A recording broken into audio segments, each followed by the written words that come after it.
এর পাশে অর্থাৎ তাদের নাকের ডগায় যদি এইভাবে অবৈধ অস্ত্র, বেআইনি অস্ত্রের কারবার চলে, তাহলে প্রথম প্রশ্নটা যেটা ওঠে, আমাদের পশ্চিমবঙ্গের পুলিশ এবং তার পুলিশ মন্ত্রী কতটা অপদার্থ।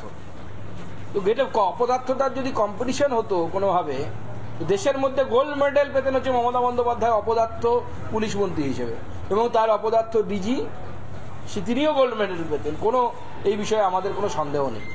এবং আমরা প্রশ্ন তুলছি, ডিজি এবং অন্যান্য ঊর্ধ্বতন কর্তারা তারা বসে আছেন যেখানে, তাদের নাকের ডগা এই ধরনের অবৈধ কাজ কারবার চলছে, ডিজি জানেন না, তাহলে সেই ডিজি রেখে লাভ কি পশ্চিমবঙ্গ পুলিশে?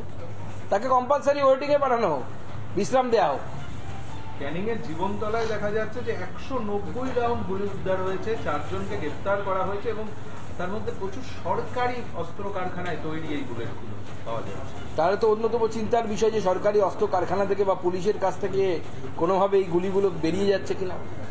এবং তৃণমূল কংগ্রেসের স্বর্গরাজ্য হচ্ছে ক্যানিং সহ বিস্তীর্ণ দক্ষিণ 24 পরগনা, যেখানে বিভিন্ন দেশবিরোধী কার্যকলাপ চলে, তৃণমূলের তোলাবাজি চলে, তৃণমূলের গোষ্ঠী সংঘর্ষ চলে। তো স্বাভাবিকভাবে সেখানে তো বিরোধীদেরকে রাখতেই দেওয়া হয়নি বা থাকতে দেওয়া হয়নি। স্বাভাবিকভাবে পশ্চিমবঙ্গকে একটি ওপেন অস্ত্রাগারের শপিং মলে পরিণত করেছে তৃণমূল কংগ্রেস। অবৈধ অস্ত্রের শপিং মল। আপনার কি লাগবে? আপনি পয়সা যদি উপযুক্ত পয়সা দিতে পারলে পরে আপনি AK-47ও পাবেন, এগিয়ে বাংলা মডেল।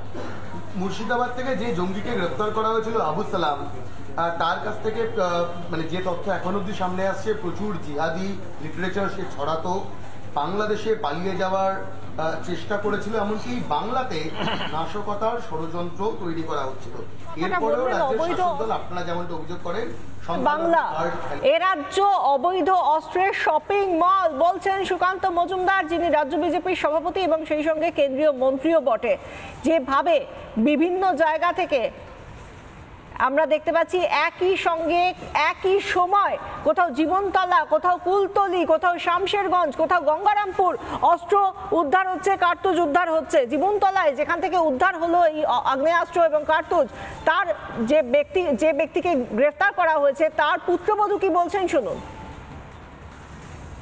এটা মিথ্যে কথা, আমাদের ওটা আর কি পুরো মিথ্যে কথা যেটা রটেছে। পুলিশ যে বলছে ওনার কাছে প্রচুর গুলি পাওয়া গিয়েছে বেআইনি। না, আমাদের বাড়ি থেকে কোনো কিছুই পাওয়া যায়নি। পুলিশ এসে ওনাকে ধরে নিয়ে গেল, জানেন? না, এটা আমি বলতে পারবো না। ওনা বাইরে ছিল। পুলিশ এসে কি বললো কি?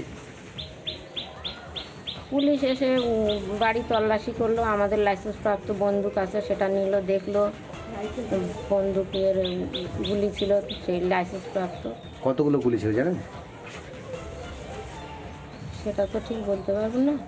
সেটা কি মানে প্রায় 190 বেশি এরকম? না না,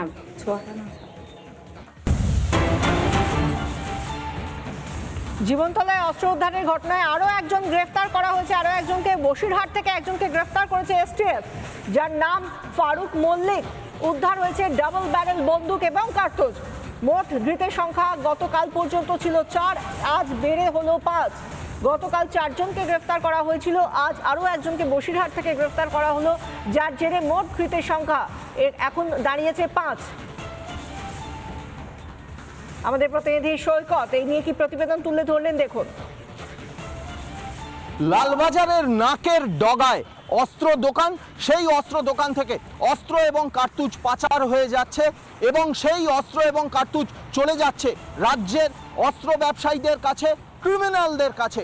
সেই অস্ত্র এবং কার্তুজ দিয়ে রাজ্যের বিভিন্ন জায়গায় শুট আউট হচ্ছে।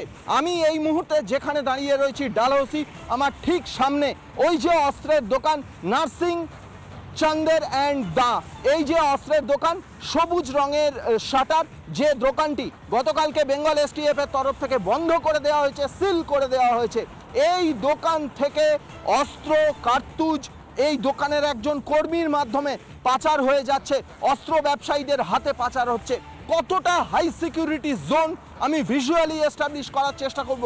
এই জায়গা থেকে হেঁটে গেলে, জাস্ট হেঁটে কয়েক পা গেলে বা 30 সেকেন্ডের মতো হেঁটে গেলে রাইটার্স বিল্ডিং, রাজ্যের এক সময়কার প্রশাসনিক ভবন, এই রাইটার্স বিল্ডিং যেখানে মুখ্যমন্ত্রী বসতেন, মুখ্যমন্ত্রীর দপ্তর ছিল, সেই রাইটার্স বিল্ডিং, এই রাইটার্স বিল্ডিংয়ের ফুটে আমি এলাম। বড়জোর 20 থেকে 25 সেকেন্ড সময় লাগে এই অস্ত্র ব্যবসায়ী বা অস্ত্রের দোকান থেকে রাইটার্স বিল্ডিং আসতে। রাইটার্স বিল্ডিং থেকে সোজা চলে গেলে লালবাজার, অর্থাৎ কলকাতা পুলিশের হেডকোয়ার্টার।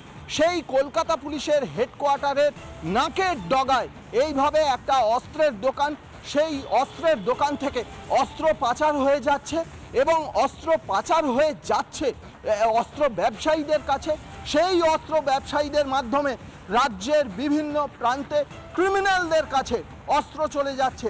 রাজ্যের বিভিন্ন প্রান্তে অস্ত্রের দোকান থেকে এই লালবাজার কলকাতা পুলিশের হেডকোয়ার্টার বড়জোর হেঁটে গেলে 1.5 থেকে 2 মিনিট সময় লাগে।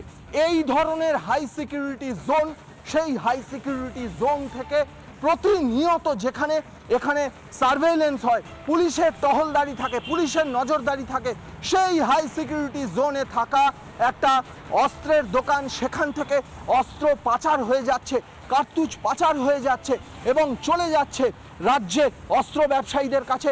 এই পাচার চক্রের সঙ্গে সরাসরি মুঙ্গের কানেকশন উঠে আসছে। কিন্তু কোন কোন ক্রিমিনালদের কাছে এই অস্ত্র গেছে? রাজ্যের সাম্প্রতিকতম বেশ কিছু ঘটনা যেখানে শুট আউট হয়েছে, কোন ঘটনায় এই অস্ত্র পাচার গ্যাংয়ের অস্ত্র এবং কার্তুজ ব্যবহার হয়েছে, গোটা বিষয়টা জানার চেষ্টা করছেন তদন্তকারীরা, জেরা করছেন, টানা জেরা করছেন বেঙ্গল STF এর গোয়েন্দারা। ভিডিও জার্নালিস্ট পিনাকি নন্দীর সঙ্গে সৈকত, রিপাবলিক বাংলা, কলকাতা।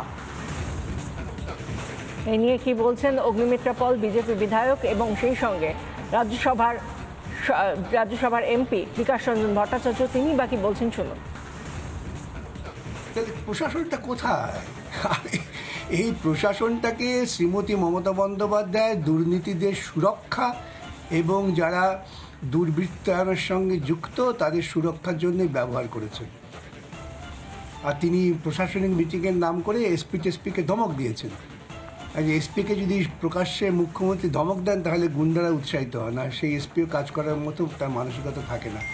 এইভাবে গোটা প্রশাসনটাকে তিনি একেবারে পাড়ার ক্লাবের পর্যায়ে নামিয়ে নিয়ে এসছেন, তারই এটা অব্যর্থ পরিণতি। যত ক্রিমিনাল, যত টেররিস্ট, যত 2 নম্বরি ট্রেড, সব কিছুর সাথে মুখ্যমন্ত্রীর এই সরকারের যোগসাজশ আছে। উনি যদি বলে থাকেন যে উনি এগুলো জানেন না, উনি সম্পূর্ণ মিথ্যে কথা বলেন। বেসিক্যালি উনি একজন প্যাথোলজিক্যাল লায়ার, মিথ্যেবাদী। সকাল থেকে রাত অবধি উনি মিথ্যে কথা বলেন।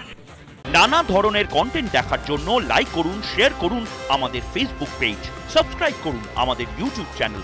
পাশাপাশি অন্যান্য ব্রেকিং নিউজের জন্য অবশ্যই চোখ রাখুন রিপাবলিক বাংলায়।